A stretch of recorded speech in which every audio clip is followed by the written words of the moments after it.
Hello friends, હું છું Hardik Patel. Icon engineering tuition ક્લાસીસની ચેનલમાં વિદ્યાર્થી મિત્રો આપનું સ્વાગત છે. ડિપ્લોમા સેમેસ્ટર 3 સિવિલ બ્રાન્ચની અંદર જે સબ્જેક્ટ આવે છે હાઇડ્રોલિક, એના સુપર 30 ક્વેશ્ચન અને મોસ્ટ આઈએમપી ક્વેશ્ચન, આ બંને આજે હું તમને રજૂ કરી રહ્યો છું. જે વિદ્યાર્થીને આઉટ માર્ક્સ લાવવા છે એ જેટલા પણ ક્વેશ્ચન બતાવે એ કરી લેશો, અને જે લોકોને પાસ થવું છે 40 થી 50 માર્ક્સ લાવવા છે એ લોકો હું સુપર 30 ક્વેશ્ચન આપું એટલા કરી લેશો એટલે જીટીયુની એક્ઝામ 10% પાસ થઈ જઈશું. પ્લસ અહીંયા જેટલી આખી જે ક્વેશ્ચન બેંક બતાવેલી છે બધાના 20 આન્સર આપણા કોર્સની અંદર છે. એ વિદ્યાર્થી મિત્રો તો ફટાફટ કોર્સ પરચેસ કરીને તૈયારી સ્ટાર્ટ કરી લેશો અને બેસ્ટ માર્ક્સ મેળવી શકો છો.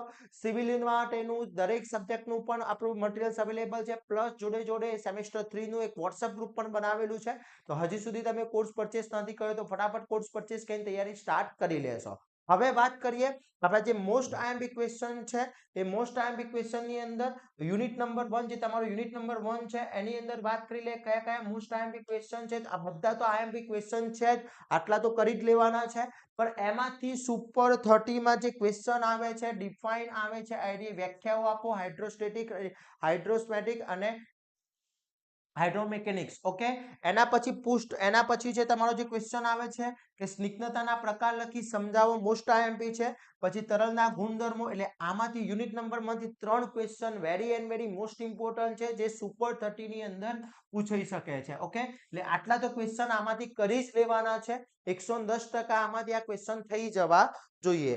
એના પછી સેકન્ડ યુનિટ ની અંદર વાત કરી લઈએ. સેકન્ડ યુનિટ ની અંદર પહેલો છે બર્ડ ટ્યુબ પ્રેશર ગેજ સમજાવો, મોસ્ટ આઈએમપી છે. એના પછી છે દબાણ માપવાના સાધનો જણાવી, કોઈ એક સંદર્ભ ગમે તે અથવા સ્પેસિફાઈ પૂછી શકે છે. જુદા જુદા પ્રકારના દબાણ સમજાવવાની આકૃતિ પણ પૂછી શકે છે. ઓકે, અને આ રીતમાંથી કોઈ પણ એક એક્ઝામ્પલ તમને કન્વર્ટ માટેનો પૂછી શકે છે. ક્લિયર? તો આ યુનિટ નંબર 2 ના very and very most important question છે, ખાસ કરી લેજો. એના પછી વાત કરીએ યુનિટ નંબર 3. તો યુનિટ નંબર 3 ની અંદર વિદ્યાર્થી મિત્રો યુનિટ નંબર જે 3 છે એમાં most and very most important ની અંદર તો છે કે પ્રવાહીમાં ડૂબેલી ઉધ્વ સપાટી પરના લાગતા દબાણ અને દબાણ કેન્દ્રની ઊંડાઈ શોધવાના નિયમ પૂછી શકે છે. Very and very most important છે. પાસ્કલનો નિયમ very and very most important છે. અને આ એક્ઝામ્પલ તો આ રીતના કરવાના જ છે. કોઈ એક એક્ઝામ્પલ પૂછાશે ફાઇનલ પૂછાશે. યુનિટ નંબર 4 ની અંદર વાત કરવામાં આવે તો રેનોલ્ડ નંબર શું છે, રેનોલ્ડ નંબરના આધારે પાઇપના પ્રવાહનું વર્ગીકરણ સમજાવો, મોસ્ટ ઇમ્પોર્ટન્ટ છે.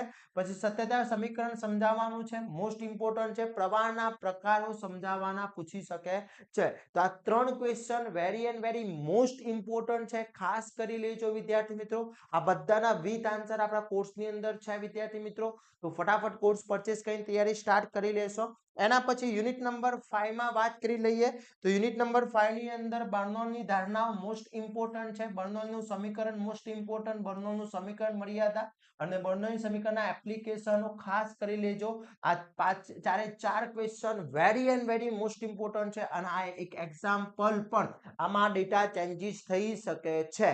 તો મોસ્ટ ઇમ્પોર્ટન્ટ ક્વેશ્ચન અહીંયા હું પ્રોવાઈડ કરું છું, એ બધા જ ક્વેશ્ચન ખાસ કરવાના છે. ક્લિયર? ઓકે, એના પછી નેક્સ્ટ વાત કરીએ યુનિટ નંબર 6 ની અંદર. તો યુનિટ નંબર 6 ની અંદર મૂળરૂપના પ્રકાર સમજાવો, વેરીએસ most important, define the reaction CV, CC and CD most important, તારાવાનો સંબંધ પૂછી શકે છે. અને આ એક એક્ઝામ્પલ આ ટાઈપનો પૂછી શકે છે. તો very and very most important છે, ખાસ કરી લેજો વિદ્યાર્થી મિત્રો. ઓકે, એના પછી નેક્સ્ટ વાત કરીએ યુનિટ નંબર 7 ની અંદર. તો યુનિટ નંબર જે 7 તમારો મોસ્ટ આઈએમપી ક્વેશ્ચન છે એની અંદર પહેલો જે ક્વેશ્ચન છે કે લંબચોરસના ખ્યાની સરખામણી કરી ત્રિકોણના ખાંચાના ફાયદા જણાવો, મોસ્ટ ઇમ્પોર્ટન્ટ. એના પછી લંબચોરસ પરથી પસાર થતા ડિસ્ચાર્જનું સૂત્ર અને ત્રિકોણાકારના પરથી પસાર થતા ડિસ્ચાર્જનું સૂત્ર મોસ્ટ આઈએમપી ક્વેશ્ચન છે. અને આ બંનેમાંથી કોઈ એક એક્ઝામ્પલ આ ટાઈપનું આવશે, ડેટા ચેન્જીસ થઈ શકે છે, એટલું ધ્યાન રાખજો. Okay, clear?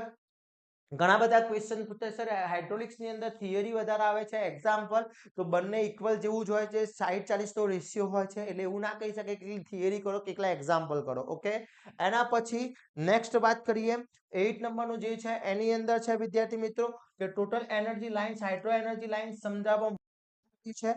પાઇપ દ્વારા વહન થતા લાક્ષણિકતાઓ જણાવો, most and very most important છે. એના પછી નળી દ્વારા થતા પ્રવાહના સીરીય વેર લખો, મોસ્ટ આઈએમપી. અને એક્ઝામ્પલ બંનેમાં એક આવવાની પોસિબિલિટી છે.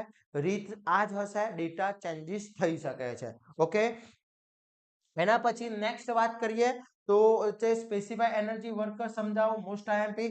જલીય કૂદકો સમજાવો, પછી તફાવત આવો, પાઇપનો પ્રવાહ અને ખુલ્લી નહેરનો પ્રવાહ, મોસ્ટ આઈએમપી. અને સૌથી કર્કશ યાદ દ્વારા નહેર સમજાવો, મોસ્ટ આઈએમપી છે. તો આટલા ક્વેશ્ચન સુપર 30 ની અંદર આવે છે.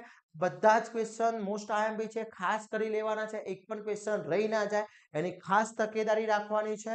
અને આટલા ક્વેશ્ચન પરફેક્ટલી કરી લો છો એટલે જીટીયુ ની અંદર 110% પાસ થઈ જશો એની ગેરંટી છે. અને ખાસ આ બધાના જ આન્સર આપણા કોર્સની અંદર છે, તો ત્યાંથી કોર્સ પરચેસ કરીને તૈયારી સ્ટાર્ટ કરી લેશો. આવા જ નવા વિડીયો સાથે નવા દિવસે મળીશું. ત્યાં સુધી વિદ્યાર્થી મિત્રો મને રજા આપશો. જય હિન્દ, જય ભારત.